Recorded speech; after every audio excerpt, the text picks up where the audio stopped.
Hi, I am back this morning. I'm going to start calling this the Makeup Chronicles because I'm doing this while I'm putting my makeup on.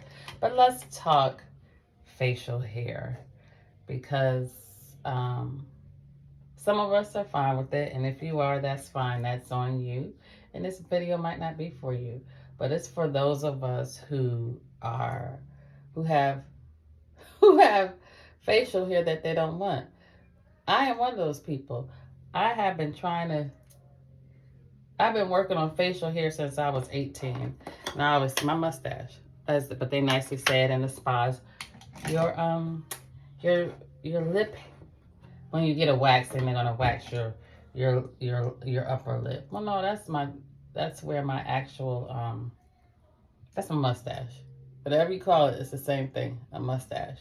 So I started when I was about 18, because I might have been older, maybe 21. Because I remember I moved to North Carolina and I was talking to my roommate at the time, my BFF at the time, about my facial hair, and she told me to ask somebody else because they actually had facial hair that they worked on. And what they did was actually I talked to them about it, and they used bleach. So I'm not going to say the name of that bleach because, again, nobody pays me and I don't want anybody coming after me. But I did it for a couple of years, and I used to burn my lip. Then for us more melanated people, I would leave it on too long and it would turn blonde. And so I would have blonde hair on my face, which that defeated the purpose. I went from having black hair on my lips to blonde. And I remember this guy, we were outside, and he's like, Shireen, your mustache is blonde and cracked up.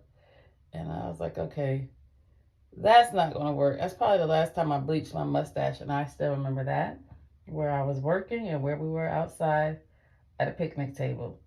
But, here we go again. Alexa, snooze alarm. But after that, I was determined to do something.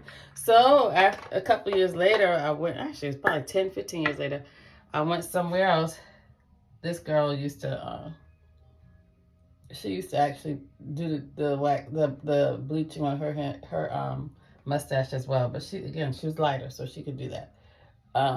And actually she really couldn't because it was coming out. You could see how long her mustache was, and it was just blonde. So then I found out about electrolysis. And I used to drive to the other side of Charlotte, which is probably like an hour and a half because it wasn't even Charlotte, to go get electrolysis. And I think it was once a month to just to do the electrolysis on my chin hairs. I think I probably start out with two. I was electrolysis. That is the first part of it. Assist, look it up. I don't know. It's electricity. So I'm holding a grounding wire, or it wasn't a wire, it was like a grounding stone as I get electrocuted to singe these hairs on my face. I did that for a while. The hairs kept coming back. And it wasn't the same hair, it's probably another hair, but it kept coming back. And so after that, I stopped. And I found probably it was a Groupon at the time, for laser. So I did laser. And I remember asking a lady, I was like, I was telling her about plucking them, and it was more hairs coming back. And basically what she ended up telling me was that, this is the wrong lipstick, that when we actually do, when we actually plucking our chin hairs, is sending a signal. Because remember, because I wouldn't shave. I wouldn't shave because if you shaved, then two hairs would come back.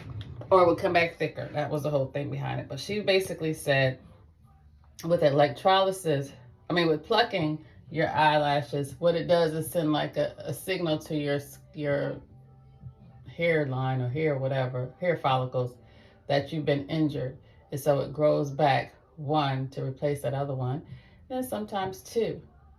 And then she said the reason why it looks like when you're shaving that your hair is your mustache or whatever is coming back thicker is because your hair thins out. The follicle thins out as it grows out, and that's true. If you even look at a picture of a hair follicle, it's really a drawing, but anyway, or a graphic of a hair follicle, it actually is coming out and it thins. And so when we shave it, it's just that thicker part is coming out. So it made sense to me that way. But I tried the laser for a while. Again, laser. I got a light on my head. I mean, I got glasses on because the light can be blinding. She's got on glasses. They are lasering my face. It was coming back. I'm like, Jesus, those eyes right there. It was coming back. So I finally stopped that because I'm like, okay, I done spent all this money on laser. I done spent all this money on electrolysis. I spent all this money, well, not a lot, but I bought bleaching cream. That didn't work. I started getting it waxed, and it was coming back still. But for some reason, when you get your eyebrows waxed, I get them waxed now, it doesn't come back. Well, excuse me, it comes back. It comes back on your mustache, but when my eyebrows never grew back the way they used to be, as thick as they used to be. So it was like, okay, I did that, but I can wax at home. But I will say, waxing the underarms was great because it did, well, not anymore, but it used to help with my, it was great because I would only have to get waxed every couple of weeks. And the hair was not growing back. But, you know what happens with your eyebrows. Actually, I can go about a month now with my eyebrows. The one thing, the tip that I got from my barber about the eyebrows is that, and I do pay attention to this, to make sure that they are only cleaning. And my eyebrow lady, I love her hair because, again, I was a straight razor woman. But I wasn't. It was a straight blade because I went to a barber because I can't do it myself. But just make sure they're only cleaning the middle because once they start taking over here, your eyebrows need to be over your nose this way. I don't know if you can see it. But after a while, some salons start cleaning, and your eyebrows end up being over here or over here, way too far over. I was looking on TV yesterday, and I was looking at somebody's eyebrows. I think it was Brandy's. And her eyebrows are over here. Somebody I knew eyebrows started over here. Why? Because they kept cleaning. And they kept, instead of cleaning just right there, that middle part, they kept moving moving where the eyebrows started. So that's just one thing to take in consideration when you're getting your eyebrows waxed. But either way, I just started shaving them. So you hear that. I've got a couple. This one charges, and to me, I'm like, I can hear it.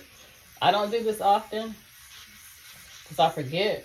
Then I'll be on the mirror or in a video because I Marco Polo my father every day. I don't know why I said it like that, but I Marco Polo my father every day, and I might see here in it. But either way, this is how much I'm into shaving.